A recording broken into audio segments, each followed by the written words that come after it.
I'm trained as a speech-language pathologist, and I had worked with children with hearing loss when I worked in the Oklahoma City Public Schools. When my children were little, I worked in private practice, but I had always been fascinated by children with hearing loss. It was the early 90s.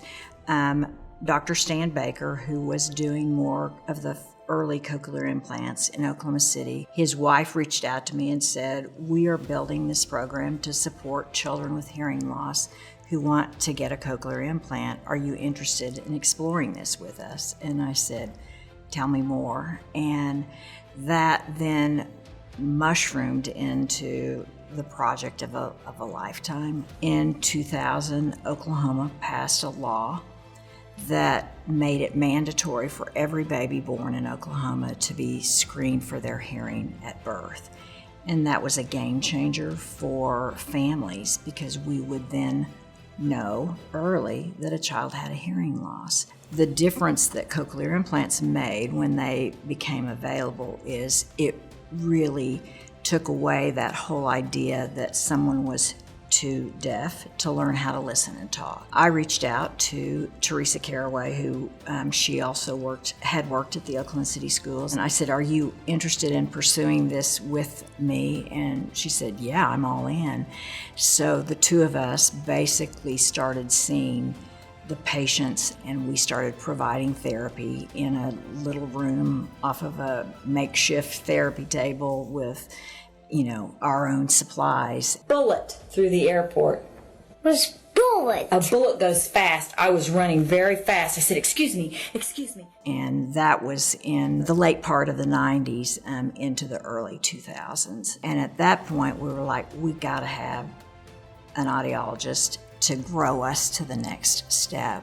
And that's when Dr. Jace Wolf was hired. He joined our team in May of 2003, and just like Chris's addition a few years later, it changed the trajectory of the organization.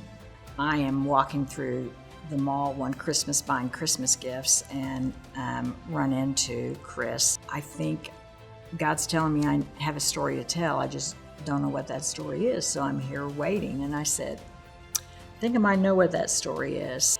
The power of a mother telling her story, which I had witnessed myself, was very impactful. The people that were here were not by accident and had a brilliant group of leaders who was prepared for the next step. We needed more space. We were able to not only grow an adult clinic, but at the same time grow the donations to be able to build this building.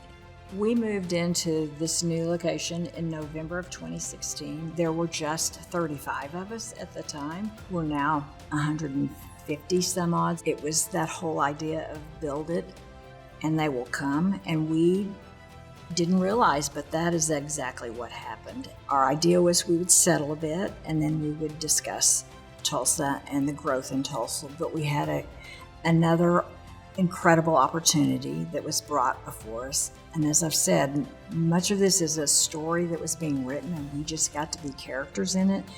The movement behind that was truly encouraged by a very generous gift from the Zero Foundation. Many people don't know that in the middle of Oklahoma, there is a strong center of hearing healthcare that also does cutting-edge research. This should be a place where families can come and get the support for their child to be able to listen, to be able to talk.